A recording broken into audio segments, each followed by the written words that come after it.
पता है अजियत क्या है? चलें अजियत की एक हद बताता हूँ। जब आपको किसी से मोहब्बत हो जाए और आप उसके पूरी तरह से आदी हो जाएं और फिर उससे आपको किनारा करना पड़े। राबिता ख़त्म करने की वजह कोई भी हो, दिल के लिए वो मायने नहीं रखती।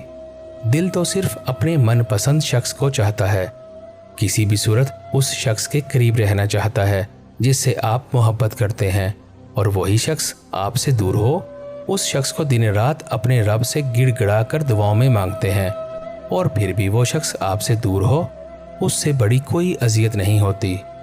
आप किसी शख्स के इतने आदी हो जाएं कि इसको हर रोज सुनना जैसे आप पर वाजिब हो, और फिर उसी की आवाज़ आपके कानों से छीन ली जाए, उस शख्स को देखने का हक आपकी आंखों से वापस ले लिया जाए, तो मुझे नहीं लगता उससे बड़ी कोई अजियत और होगी।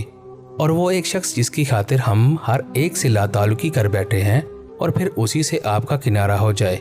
जिस शख्स को आप दिल की सारी बातें बताकर खुद को रिलैक्स करते हैं, आपको लगता है कि हम उससे बात करके अच्छा फील करते हैं, और वही आपसे दूर हो जाए, तो इससे बड़ी कोई अजियत नहीं हो सकती।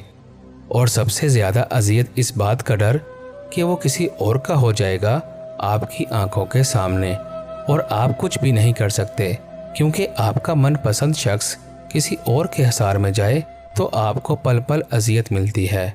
मेरे अल्फाज पढ़कर रोते हो, मुझ पर तो बीती है, तो क्या मैं मर जाऊं?